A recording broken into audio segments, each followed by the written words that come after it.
Assalamualaikum warahmatullahi wabarakatuh. Jadi sekarang kita akan menemu bual tetamu kita Muhammad Fakhrul Azim bin Ramdan. Jadi pertama sekali silakan perkenalkan diri anda. Assalamualaikum. Nama saya Muhammad Fakhrul Azim bin Ramdan. Saya tinggal di Rawang, Selangor dan saya merupakan seorang pelajar kepada UCM. Kos apa tu? Saya belajar dalam kos pentadbiran dan hubungan korporat. Ijazah sarjana. Baik. Jadi kita mulakan kepada soalan yang pertama.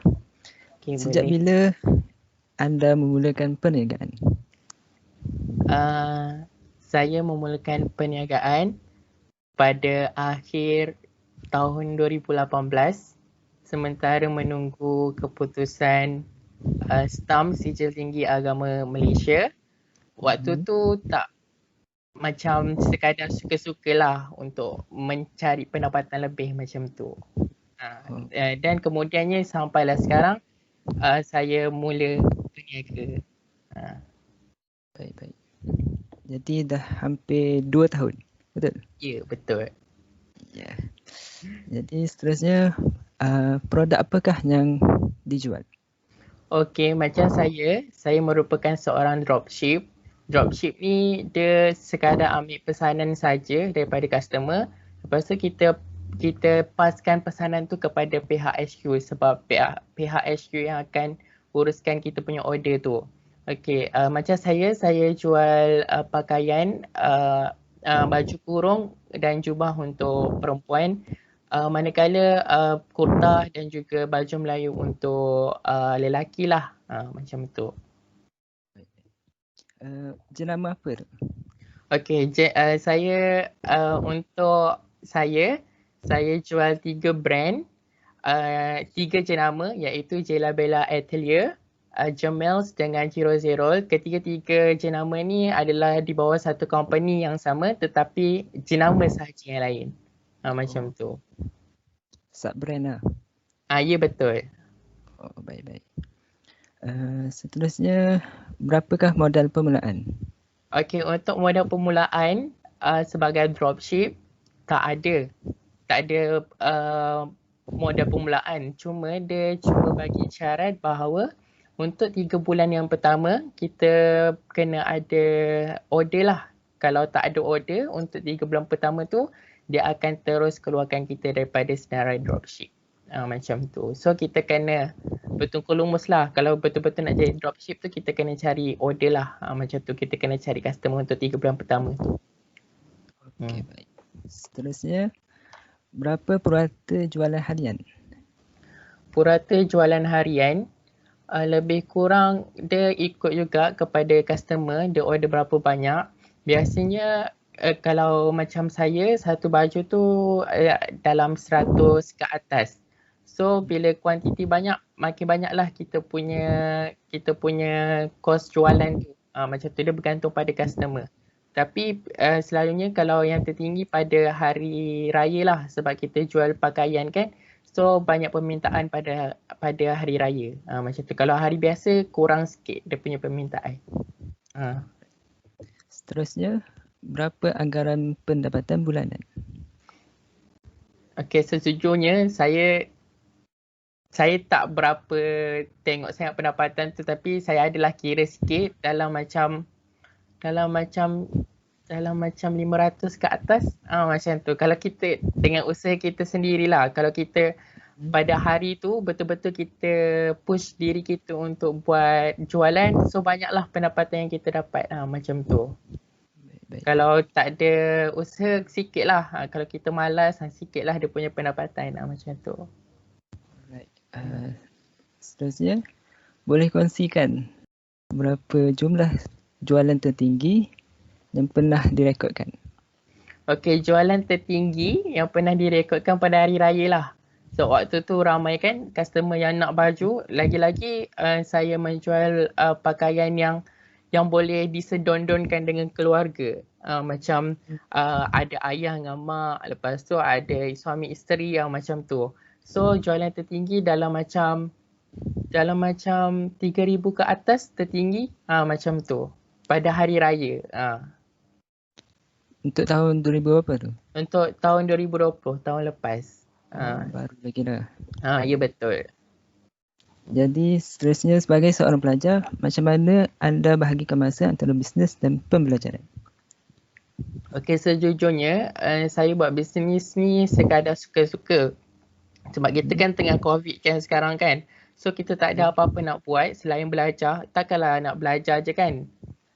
So kita cari pendapatan lebih untuk kita saja-saja suka macam tu. So pada malam sebelum hari keesokan harinya tu, so kita dah macam draft siap-siap gambar, lepas tu kita punya copywriting, apa yang nak dibelaskan pada social media lah. So dari situ kita dapat fokuskan pelajaran kita lebih daripada bisnes. Sebab bisnes ni tidak selalu dia datang. Dia macam tengok pada customer kan. Kalau kita ada post kat situ, tengok pada customer. Kalau dia nak, dia akan PM kita melalui copywriting yang kita bagilah. Macam tu. So, macam saya lebihkan kepada pelajaran lah. Bisnes tu dia macam nombor 2. Macam tu. Baik. Seterusnya, apakah cabaran dan masalah yang dihadapi sepanjang berniaga? Cabaran yang dihadapi sepanjang berniaga, dia macam sebab macam saya tak adalah belajar betul-betul bisnes ni dengan orang ataupun dengan sifu, dengan orang yang lebih arif. So cabarannya kita perlu fikir sendiri, saya perlu fikir sendiri macam mana copywriting yang bagus untuk kita belaskan pada customer. Macam tu. So kalau kita punya copywriting macam tak bagus, so macam kuranglah sikit customer nak tengok kita. Lagi-lagi saya sebagai lelaki, dropship lelaki yang menjual pakaian, baju kurung, jubah, baju Melayu kota. So macam diorang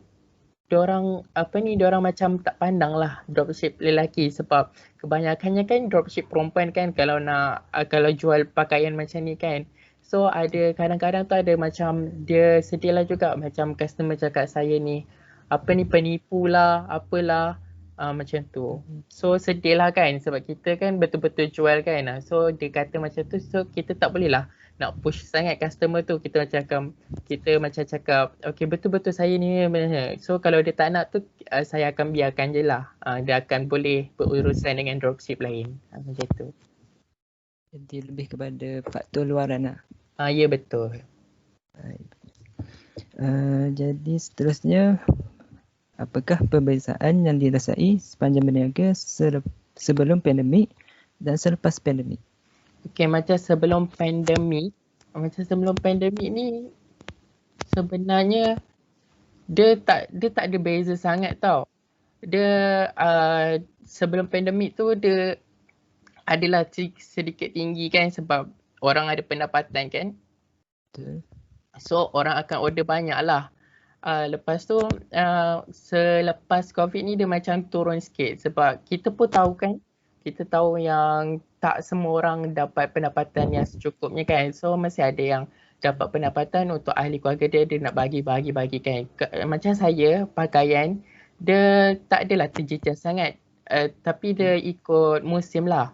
Kalau musim perayaan tu banyak lah. Kalau macam sekarang COVID-19 ada juga orang yang buat kenduri kan. Ada orang yang buat kenduri, so dia punya permintaan pun lebih kurang banyak juga macam tu. Kalau macam hari biasa dia macam tak ada permintaan sangat.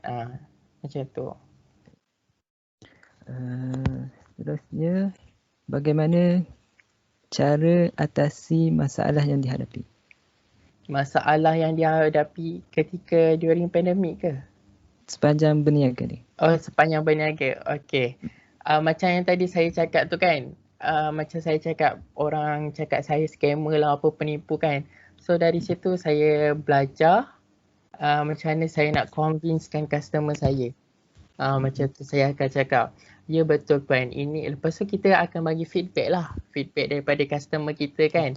Contoh, ini customer saya yang diorang dah beli daripada saya dan diorang bagi feedback yang bagus lah. So dari situ customer akan percayakan kita. Lagi satu, apa yang saya buat, saya mengambil risiko sendiri. contoh kan, kalau customer cakap saya penipu kan, so saya akan cakap macam ni. Okey, boleh puan, kalau puan nak order, puan saya akan guna duit saya sendiri. Lepas tu kalau barang dah dapat, baru puan bayar pada saya. So kita tengok kat situ apa ni sama ada saya menipu ataupun tak. Macam tu. So saya sendirilah yang ambil risiko macam tu untuk dapatkan kepercayaan kepada customer. Macam tu. Jadi cara-cara tu berkesan lah untuk Ya, tarik balik. betul, berkesan. Sebab kita nak tarikkan kepercayaan customer tu. Lagi satu, bila kita dah tu, kita kena simpan lah kita punya semua data customer untuk kita bagi feedback. Kita macam rolling balik kalau ada promosi, kita bagi informasi lah kepada diorang. Macam. Akhir sekali, boleh bagi kata-kata semangat pada peniaga atau pelajar yang sedang berniaga.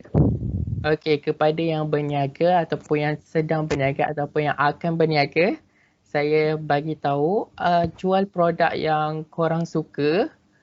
Contoh kalau saya macam suka pakaian, saya akan jual pakaian lah. Kalau macam setengah jual makanan, diorang bolehlah jual makanan sebab kita kalau nak berniaga, kita kena berniaga apa yang kita suka. Kalau kita tak suka kan, kita push kita okey.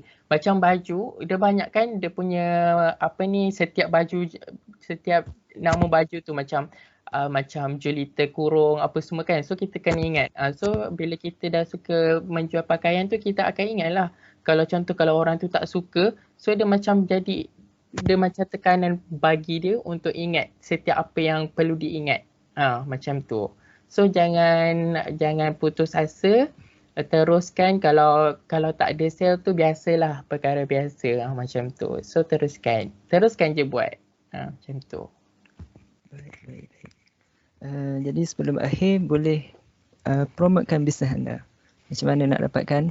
Okey, untuk dapatkan ketiga-tiga jenama yang saya jual iaitu Jella Bella Atelier, Jemels dan Jirozerol, korang boleh WhatsApp je saya 016-627-0929 ataupun tengok saja dekat Instagram jemels.co, lepas tu Jirozerol dengan Jella Bella Atelier. Kalau nak order boleh je order dengan saya. Macam tu. Okey. Jadi sekian daripada kami. Saya ucapkan terima kasih kerana sudi menerima jemputan. Okay, sama-sama. Terima kasih juga. Sekian. Assalamualaikum warahmatullahi wabarakatuh. Waalaikumsalam.